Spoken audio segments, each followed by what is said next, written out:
Before playing World of Final Fantasy, I knew very little about it. I had read about it a bit on the Final Fantasy wiki and gotten footage of it for my videos, but they didn't give context for what I was seeing. I mostly knew only 3 things. I knew a specific plot twist, but I didn't know if it was important. I knew the game had characters from past Final Fantasy titles in it, and I knew the game was very humorous. So when I played it, I went in expecting to have fun. What I didn't expect was how much fun I had. World of Final Fantasy is a great game, with surprisingly interesting story and lore, memorable characters, and an awesome battle system that is challenging, flexible, and engaging. I'm surprised this game doesn't get more attention than it does for how good it is. I imagine it's because of when it came out, 2016, with the Maxima version in 2018. The second half of the new 10s were a flurry of activity in Final Fantasy, with 14 gaining steam, 15 coming out in its wave of DLC, and the reveal of Final Fantasy VII Remake. WoW's cutesy art style can't compare to that kind of hype, so I guess it flew under the radar. Well, you should take a second look, because this game is not to be missed. We'll start this review with the negative. WoW's most glaring flaw is the pacing of its story. The game spends the first 2/3 taking its time, lulling you into a false sense of security before the final third cranks the intensity up. A lot of plot reveals are not given until late in the game, and there's a lot of exposition at these points. I've compared the endgame to Kingdom Hearts 3, but in a good way, and if you've played WoW, you know that comparison is actually rather apt. But, to quote a friend to whom I described events, this does sound like an epic, more coherent version of KH3. I want to emphasize that the story is actually good. Everything comes together rather nicely, the game is quite clever about using established plot points to develop the story further, and it pulls out plot twists you didn't even know it had been foreshadowing.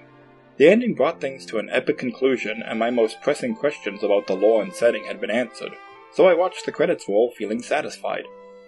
So, what is the story?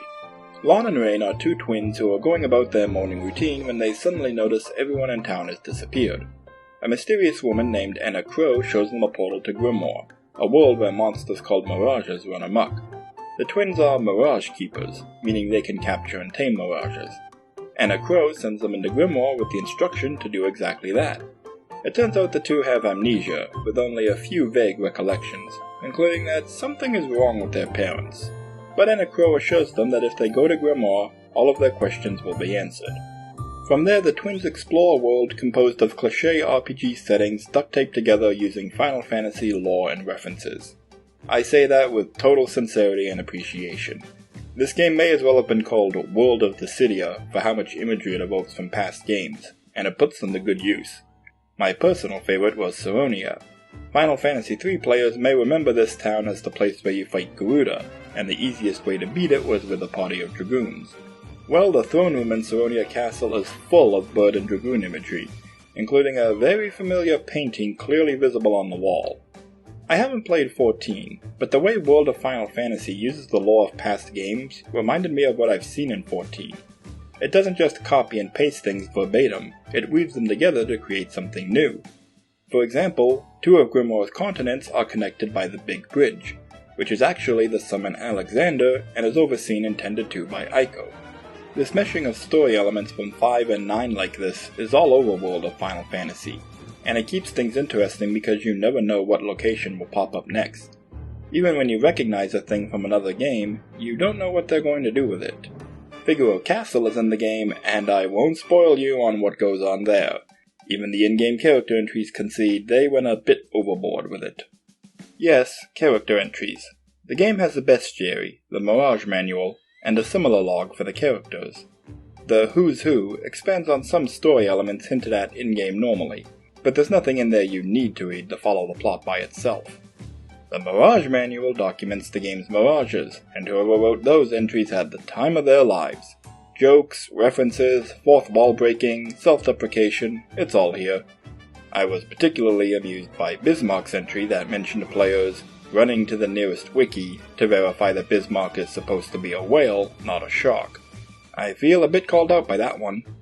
Humor is subjective, and I definitely understand why some players will not get into WoW's brand of comedy and will find the characters annoying. I, however, did not. I'm not going to be putting anyone here on a top 10 list anytime soon, but I liked the cast, both the heroes and the villains. and a lot of the jokes hit their mark and made me laugh, or at least made me smile and facepalm in disbelief. And again, all of this lighthearted jesting is to get you to let your guard down for the back half of the game. No spoilers, but this game gets dark, and I mean really dark.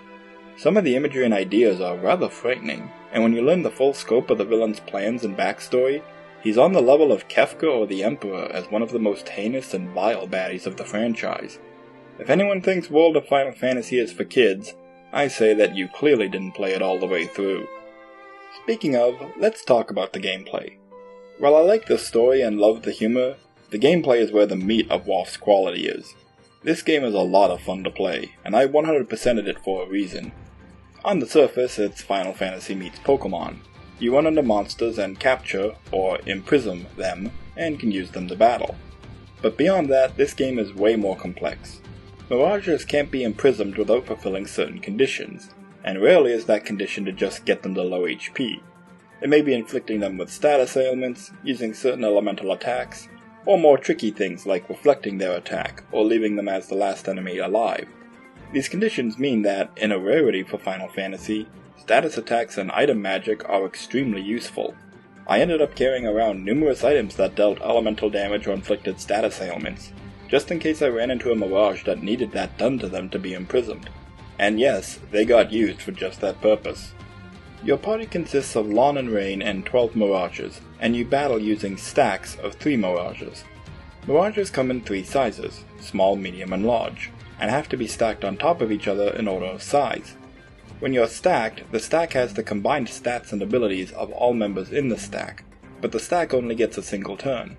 Attacks can weaken a stack's stability and will cause it to collapse, leaving you with 3 separate members who are briefly stunned and are now vulnerable. Or you can unstack manually for the benefit of each member getting their own turn. Aside from levels, mirages gain power from their mirage boards, which will look familiar to anyone who played Kingdom Hearts Dream Drop Distance.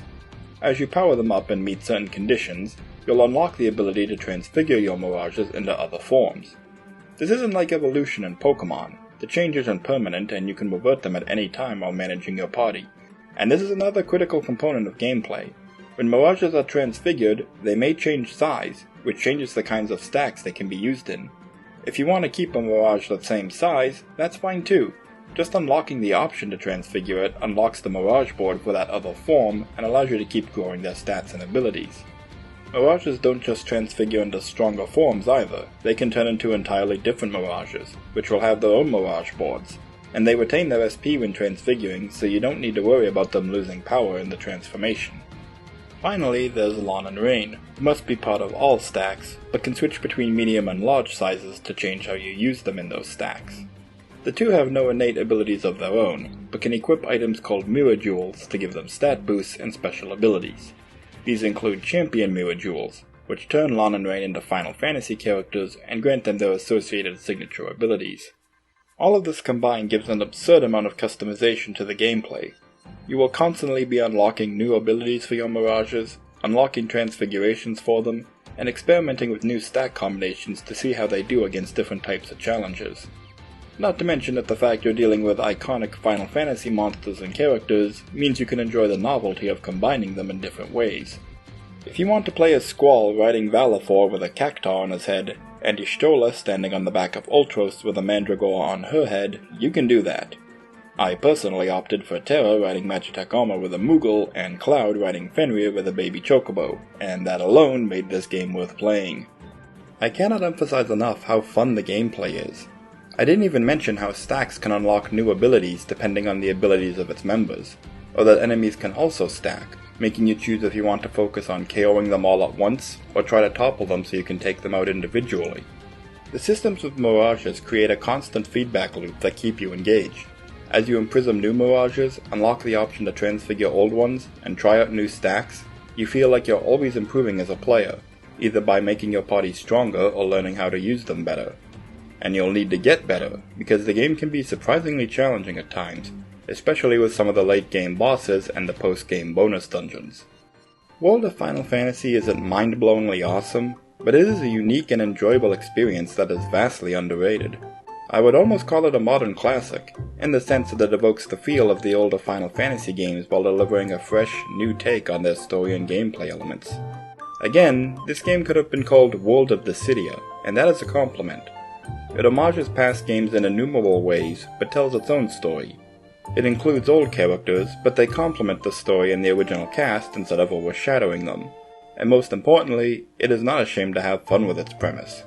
Quite the contrary, it is going to have as much fun as it can with its premise, and you are going to enjoy the ride and have fun too, even if the game has to drag you along.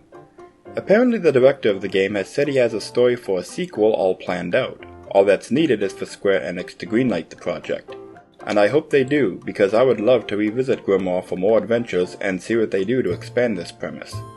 But for now, the original game was a great experience, and if you've been considering playing it but haven't gotten around to it, I advise you to stop putting it off. You'll be the glad you did.